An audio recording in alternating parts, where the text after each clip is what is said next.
Сәлем достар, бүгін сіздермен бірге өте жеңіл салат түрімен танысатын боламыз. Ең әуелі бізге осындай 3 дана қияр қажет болады. Видеода көрсетілгендей етіп 4 бұрышты етіп турап аламыз. Міне өздеріңіз көріп тұрғандай.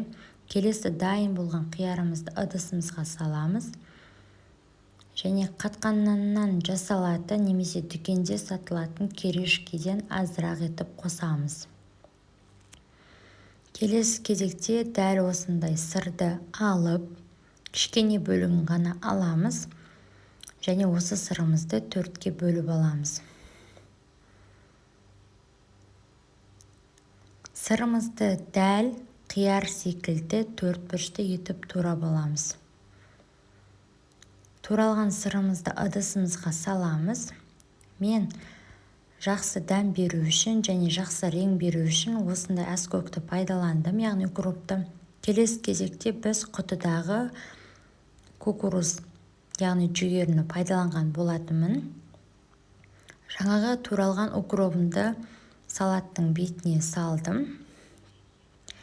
Бұл салат не үшін жеңіл? Себебі бұл майонезсіз жасалатын, яғни қаймақтан жасалатын салат.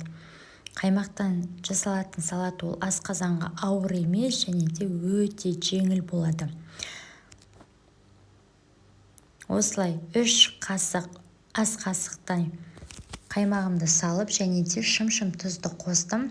Міндетті түрде қасықпен жақсылап тұрып араластырып алатын боламыз. Біркелкі болуы қажет.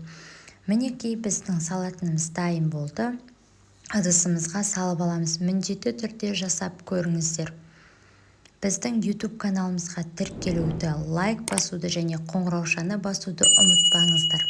Ас болсын!